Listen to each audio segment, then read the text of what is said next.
Praise the Lord. My dear brothers and sisters, today's gospel, Jesus is trying to give an answer for the age-old question. Where does the evil come from? Who created the evil? How does it happen? Why God is not destroying the devil? If God destroys the devil, everything will be finished. Then we don't need to worry about anything. Why doesn't he destroy the devil? Why is he just saving us from the evil one, but at the same time allowing the evil to grow along with us? There is evil, Lucifer, Satan, everyone among us. Why God doesn't remove them, eliminate evil spirit from this world? So this is an age-old question that everyone asks even today. So in today's gospel, Jesus tried to give an answer to this. And let us read that word of God, Gospel of Matthew chapter 13 verse 24 onwards. Let us read that passage, then you will understand. He put before them another parable. The kingdom of heaven may be compared to someone who sowed good seed in his field. So this someone is God himself. Jesus is speaking about God himself. And he said he sowed good seeds here on his field. But while everybody was asleep, an enemy came and sowed weeds among the wheat and then went away. Verse 26, let's read. So when the plants came up and bore grain, then the weeds appeared as well. So the enemy, one enemy. So it is no one else but the Lucifer, the fallen angel. The fallen angel came and put the seeds of unholy thoughts, pride, egoism, all kinds of seeds. He started sowing among the field. And then when everything started growing, in between the evil one is seen everywhere. So when the plants came up and bore grain, then the weeds appeared as well. The weeds came. So 27, verse 27 we read. And the slaves of the householder came and said to him. That means then everyone came to God and said, Master, God, did you not create only good things in this world? In a way, the people were asking the same question. Master, did you not sow good seed in your field? Did you not create only good people, good thing on this earth? Because when God created in the beginning, everything was good. First day creation. At the end of the creation, God said everything is good. Second day is good. Third day is good. Fourth day is good. Every day is good. Then from where did these weeds come from? Where did this evil come from? This is called age-old question. You created everything good. Then how does this evil come? Then he answered, an enemy has done this. An enemy has done this. Who is this enemy? We know from the Bible itself, the fallen angel. The fallen angel, after falling down from heaven, he came straight to the Adam and Eve and tempted them and put the seed of jealousy, pride, and all these things in them. The same way he started putting the seed of anger, irritation, pride, jealousy, all the capital sins, cardinal sins in everyone's heart, and knowingly or unknowingly, these weeds started growing among us, and the world has become like this today.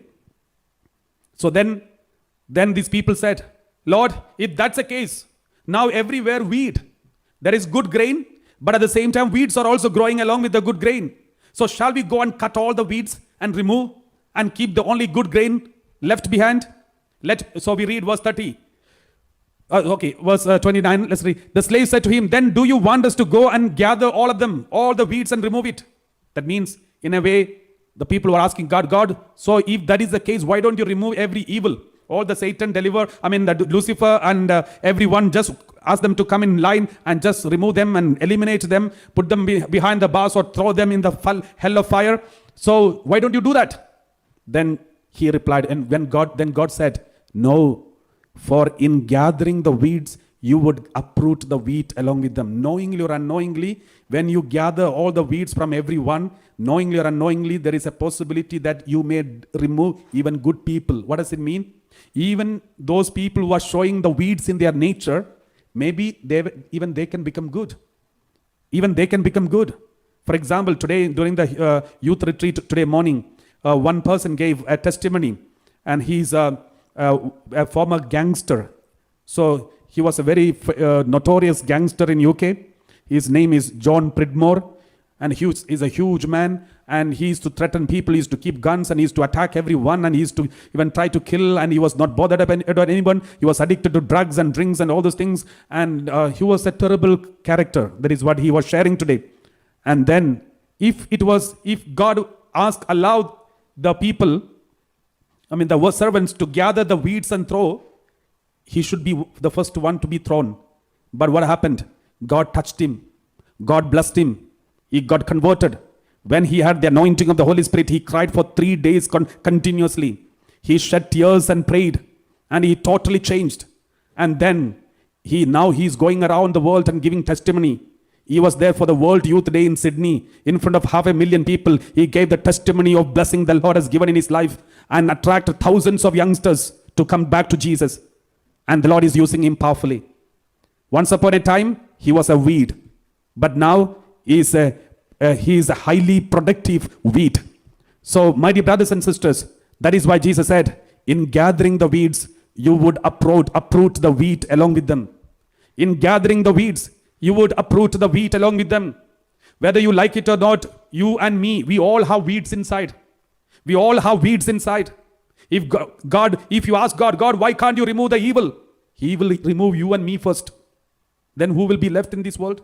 He will remove you, your brother, your sister, your parents, and remove everyone and drop them in another planet, and this planet will be saved.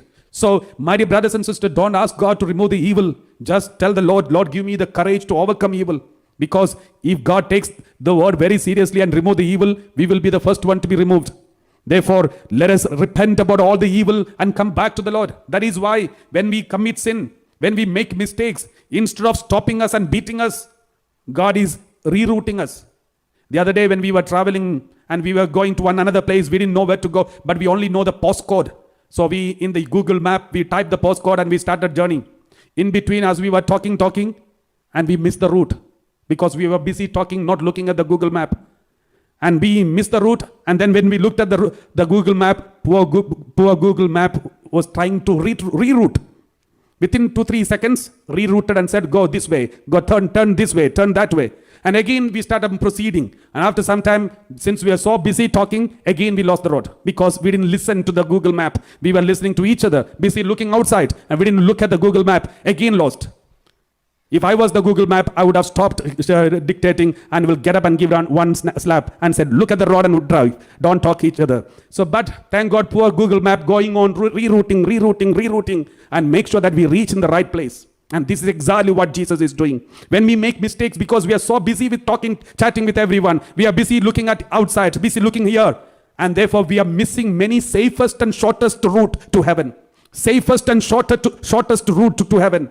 Poor God, He's rerouting and say, take this way, don't go this way, this is the wrong way, this is the right way. But since we are so busy, we miss most of the routes, and that no wonder we are supposed to reach at 2 o'clock, but we reached at 4 o'clock. The same way we were supposed to be holy already in the presence of God, but we are busy running here and there, not reaching in time, because we are just making God work hard and we are just trying to enjoy, and we are missing the time. I mean, we are wasting a valuable and precious time which God has given us because we are moving around in the market.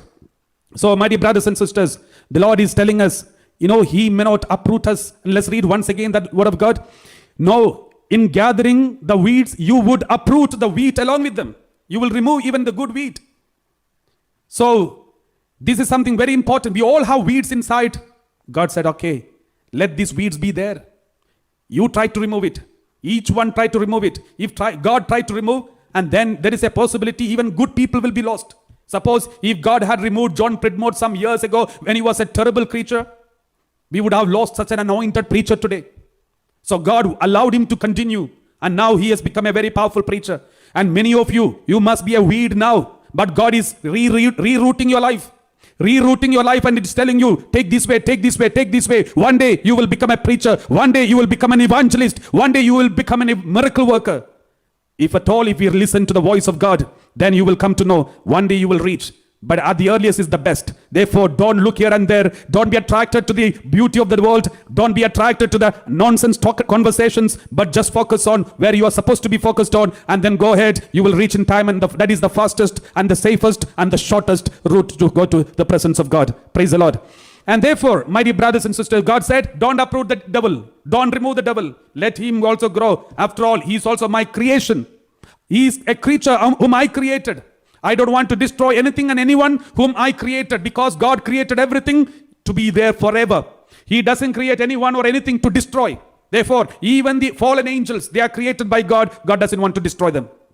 That is why, even after the end of the world, when in the second coming of God, I used to think, when I was very small, I used to think, when Jesus comes back for the second coming, He will come back. He will collect all of us in one side, and then he will collect all the Satans and devils and small devils, everyone together in one place. And then he will collect them in one basket and throw them into the hell of fire, and we all will be able to look at them burning. So this is what we expected. And God will destroy them into powders. And that is what I thought. But when I read the Bible, I came to know even in the hell, God doesn't destroy them. They will go through the pain of the hell, but they will live forever. They will live for eternity. They will not be eliminated from this world. Why? Because whatever that God created, he doesn't want to destroy. But if they select the hell, let them be in hell. That's all. But even in the hell, God doesn't destroy anyone. If I become a sinner and if I go to the hell, still even in the hell, I will not be destroyed, but I will be there forever. In eternity, in pain and hell. Why God doesn't destroy? That's why one saint, I don't remember the name of the saint, but I read it in one book. It is written like this: even the hell is a mercy of God. Why? Even the hell is a mercy of God, because even in the hell, God doesn't eliminate anyone. They live there forever, even in the hell of fire. We read like this in the word of God, Revelation chapter 20, verse 10. What happens at the end of everything? At the end of everything, what happens? Bible says, and the devil who had deceived them was thrown into the lake of fire and sulfur, where the beast and the false prophet were, and they will be tormented day and night forever and ever. The beast, the evil one, and the false prophet. There is one false prophet who comes after Jesus Christ, who stand against the teaching of Christ, who will try to deceive the whole world and influence the whole majority of the world. He also will be thrown into the lake of fire and sulfur along with the beast. Remember this. Normally we all know devil will be thrown into the fire. But there is also a false prophet also will be thrown into the fire. It's not many prophets, but one single prophet who influenced the world, who came after Jesus, after the New Testament, who deceived millions of people in this world, will also be thrown into the same fire and the same lake of fire. That is what is written in the Bible.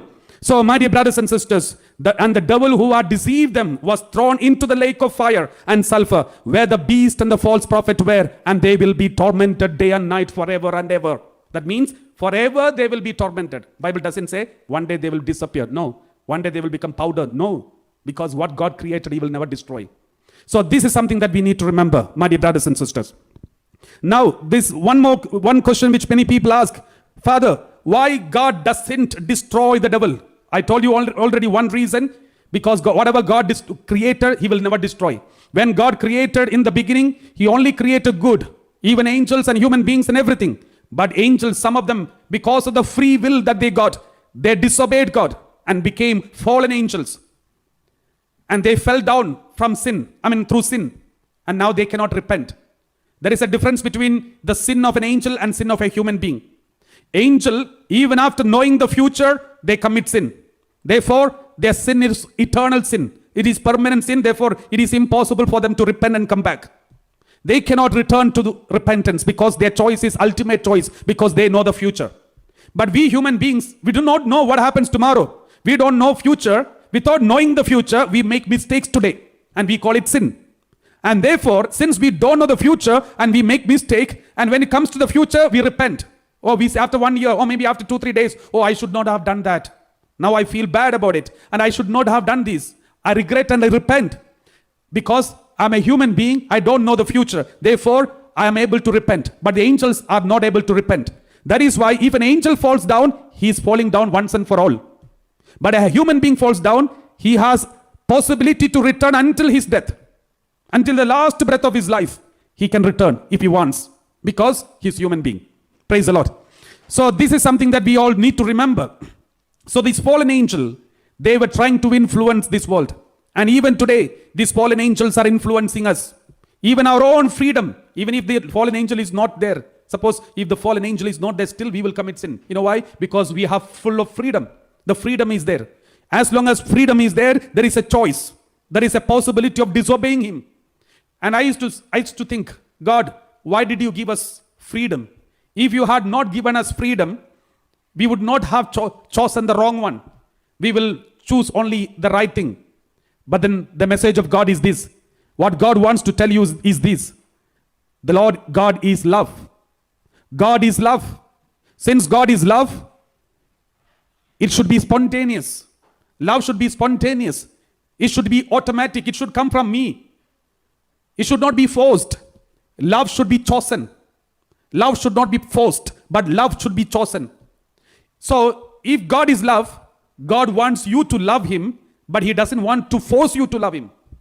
He says that you are able to love and you are able to deny love.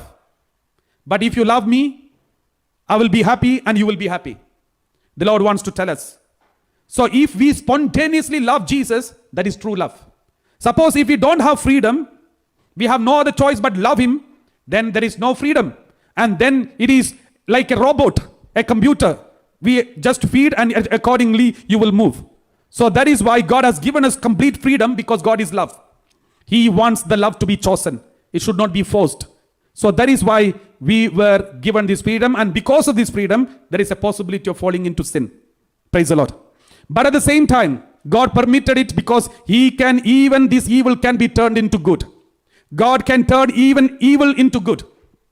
That is why God is not afraid of evil spirit. So that is why some people say, Father, why can't God remove all this evil from this world, all the devils from this world? Why can't God do that? And the answer is, if there is love, there is no fear.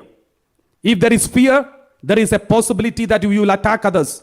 Suppose, I'll give you some examples, then you will understand. Suppose there are two dogs, a small dog and a big dog, come face to face. What will happen? The small dog will go on barking at the big dog. Even if the big dog tried to move away from the small dog because of the sound pollution, and he just keep his ears closed and try to move away, the small dog will not leave the big dog. The small dog will go on barking from all the sides and will run after the big dog. And after some times, at the end, if the big dog turns back and make a big barking, then you will see the small dog will run for life. Then why was he barking until now? He was barking because he was frightened. He was so scared, that is why he was barking. So those who are scared, those who are frightened will bark. Those who are courageous and strong and confident about their strength, they will just keep quiet and move. Those who are frightened and those who have insecurity feeling, those who are not confident about their strength, they will go on barking. You will see in your home. Have you seen your mother or wife barking at your home? They will be barking at you. And you must have seen your mother or maybe your wife is barking at you. And then that means she is frightened. She is so scared of you. And that's why she is barking. And sometimes the husband started barking back. What does it mean? He is more scared of than her. So this is why in many families there is barking and children keep the ears closed and somehow run for life. So why? Because both of them are scared. Both of them have insecurity feeling. Both of them have lack of self-confidence. So that is why they go on barking without even knowing the truth. So those who are frightened will bark. Those who are frightened will try to avoid the other person. Those who are frightened will try to eliminate the other person. Another example, suppose now I'm preaching here, and then there are some people in this chapel, and then suddenly as I'm preaching, suppose one cat comes inside, and the cat comes and touches everyone's feet and moves. You know how the cat behaves. So it just comes and then came and touched my feet, and then I looked down and I saw, and then I said, oh, it's only a cat. And I continued preaching. And then the cat went to the other person and was moving around. And no one was scared, no one is worried. Everyone is listening to the preaching and continuing. After some time, looking at the cat coming in, suppose if a snake, which was there outside, a snake came inside.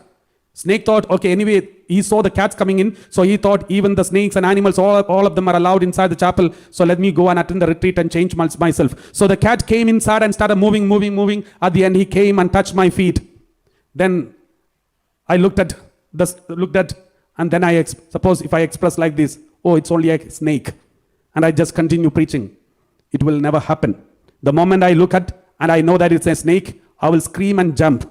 And you will have a beautiful scene to troll. So I will jump on this altar, and looking at me screaming and jumping on the altar, all these people will jump on the chair and will stand. Because snake, we are all afraid. And someone who is courageous enough will come and attack the snake, or either kill or take away the snake from this place. Only then everyone will come out of the table or chair and will come down to the earth. So, and the poor snake will be wondering, why these people are attacking me? When the cat came, nobody attacked. When I came, everyone is attacking me. I came to attend the retreat and change my life. But these people are not allowing me to change my life. Why are they attacking me? And we want to tell them, poor snake, we are so scared of you. That's why we are just killing you. So this is how many people, my dear brothers and sisters, when we are scared of someone, when we are afraid of somebody, we will try to just kill them or just eliminate them, just remove them and just get rid of them because we are scared of them. Why God doesn't destroy the devil? Because he's not scared of him. Why God doesn't destroy and kill the devil and Lucifer and his followers? Because God is not afraid of them. If God is afraid of them, then surely he would have killed them already. Destroyed them in the first century itself. Or first time, the moment they committed sin itself, God would have destroyed them if God was afraid of them. But God is not afraid of anyone. For God, devil is not a threat to him. Then why should he attack him? Why should he destroy him? Why should he get rid of him? If you have a cat in your home, you will never be bothered about, because we know cat is harmless. You're not afraid of cat. But suppose if there is a snake in your home, you won't sleep. Even if it's a very good baptized snake, still you won't allow that snake at home. Because after all, even if he's baptized, he is a snake. You can't even sleep peacefully. You will make sure that it is out, only then you will sleep. Because there is fear in you. My dear brothers and sisters, if God doesn't have fear, then so that is the reason he doesn't destroy anyone. Not even the Satan. You only just cast them out. And at the end, as we already read in the Bible, Revelation chapter 20 verse 10, as we have already read in the Bible, at the end of everything, God will cast all the devils inside one hell of fire. But even there, he doesn't destroy them. He doesn't destroy and eliminate them. Because for God, he's not a threat at all. He's just keeping them in one place so that you won't be disturbed. I won't be disturbed. That's all. Not because he's afraid. Praise the Lord. So this is something that we all need to remember. If you think, oh, devil is everywhere and the evil pictures, we all see many things about the devil in the movies. The real devil is far more poor than the movie devils. So the real devil has no power as you are expecting like in the movies. In the movies, the exaggerated power of the devil. In reality, he is not so powerful. He only just can give you some headache or confusion. That's all. But if you are with God, no evil can affect you. There are some people who are so scared of the devil. So today one family came. They were so afraid. And the lady was so afraid of devil and evil one. And she was going on talking about the devil. And I told her, my dear sister, don't talk about the evil one. Don't talk about too much about this evil one. The more you are talking about the evil one, you are giving him unnecessary importance. So what are you supposed to do? Talk about Jesus. Bring Jesus. Go for a confession. Read the Bible. Listen to the preaching. Welcome Jesus into our midst. And then the devil will automatically go out. We don't need to command him, get out, and waste your energy. You just welcome Jesus inside. He will have to go out. We can save our energy. My dear brothers and sisters, this is how we don't need to be scared of any evil. Just believe in Jesus. You and your family will be saved. We read Jesus himself said, Luke 10:19. See, I have given you authority to tread on snakes and scorpions and over all the power of the enemy, and nothing will hurt you. What does it mean? When you see a snake or any enemy, the evil one, snakes and scorpions means not the animal, the snakes and scorpions, but the evil one. The snakes and scorpions are the symbol of the evil one. When you feel the evil one is affecting you, the Lord says, you don't need to scream and cry and say, Lord, please come and help me. And you stamp on the snake and stamp on the scorpion and get rid of him. No, the Lord says, when you see something like this, remember, I have given you the authority to tread on snakes and scorpions. You will tread. You will stamp on snakes and scorpions. You don't need me to come and stamp on behalf of you. No, I have given you the authority. You don't need to run after the priest or run after somebody else. You just believe in the power the Lord has given you and command in Jesus' name to all these evil powers to get out of your family and get out of your family members, and it will go out. Just believe in Jesus, accept Jesus as the Lord and Savior in your family. These evil powers to go out because God has given you the authority to stamp on them. Stamp on these. You will stamp. It's not a God who has to come and stamp. You will stamp because the devil's place is not somewhere on the top. The space or the place that is given to the devil is under your foot, under your feet. That is where he is supposed to be. Don't give him importance and keep him in your head. Don't keep him on your shoulder. Don't carry him in the hand, but make him under your feet and let him be there. So that is the place, only place for him. Always remember this, my dear brothers and sisters. Let's also read this word of God. The word of God says very clearly, the evil one has got no authority on us. Sometimes let's read Romans chapter 16 verse 20. The God of peace will shortly crush Satan under your feet. I always remember, why doesn't God say God of peace will come and crush the Satan under his feet. No. God says, you have to defeat enemy. That means if God comes and removes all the weeds, even we will be removed. So what God wants is, God is telling you, you remove your own weeds. Each one remove your own weeds. Don't make me remove. You remove your weeds, you remove your weeds, you remove your weeds. There are so many small chota evil spirits inside. Remove one by one, remove one by one. Each one has got the responsibility to remove all the indifferent weeds that are growing inside of you and remove it. Therefore, that Satan has to be defeated by you yourself. You have to defeat him. That is why these words are given under your feet. Otherwise, God would have said under my feet. Praise the Lord. So therefore, my dear brothers and sisters, don't listen to the evil one. He is a liar from the beginning. We read John 8:44. John 8:44, we read like this. You are from your father the devil, and you choose to do your father's desires. He is a murderer. He was a murderer from the beginning. And he does not stand in the truth, because there is no truth in him. When he lies, he speaks according to his own nature, because he is a liar and the father of lies. He is the father-in-law, mother-in-law of all the lies. So he is the father of all lies. And therefore, he always gives you lie, giving you unnecessary importance for him. Many people are giving unnecessary importance for the devil, saying, oh, somebody did some black magic and now we are affected. Someone did something against us, now we are affected. There is an evil spirit following me from behind. One evil spirit is walking with me, one is in my pocket. And there are people complaining like this because they are giving unnecessary importance for the devil. Some people are always moving around with the holy water. Some are with so many weapons, one rosary here, and it's like a moving decoration, a mobile rosary shop. So because they are so scared of the devil. Everywhere holy rosary and cross. One holy cross is enough, and second is you yourself is a cross. Then why should we carry more crosses? Because when we are so scared, that is expressed when you wear so many things and trying to protect yourself, thinking, if I have this rosary, this is from Medjugorje, it will protect me. This is from Fatima, it will protect me. This is from Garbandal, it will protect me. This is from Mexico. When we have all the rosaries and all these things, it's a clear sign the devil knows you are a scared person. You are afraid of him. And then he will make you jump and dance. He will make you scared. He will make you do whatever he wants to do with you, he will do. Because you have fear. It is not the love of God that is controlling you. It is the fear that controls you. Therefore, be careful. Because God doesn't know what is going on in your mind. The devil doesn't know what is going on in your mind, but he can read from your behavior. He knows what is going on inside of you through your behavior. The way you behave, that really shows you're really scared of him. Why do we need to be scared of him? Because God is with us. Jesus said, I am with you till the ends of the age. Then why are we scared? Therefore, trust in God. Let the devil go somewhere, wherever he is. Let him leave somewhere. We don't need to worry about him. That God will handle him. We just worry about ourselves. We should not become another devil. We should not grow in as a weed. We just make sure that we are holy and grow in holiness. The rest God will take care, my dear brothers and sisters. Don't bother too much about him. God is there to bother about. That's why God said, let them grow. At the end of the last day, I will remove them. Let's read once again that word. Gospel of Matthew chapter 13 verse, 31. So 29. But he replied, no, for in gathering the weeds, you would uproot the wheat along with them. Verse 30. Let both of them grow together. Let the good people, bad people, let the evil spirit and good spirit, everyone grow together until the harvest time. And at harvest time, I will tell the reapers, collect the weeds first.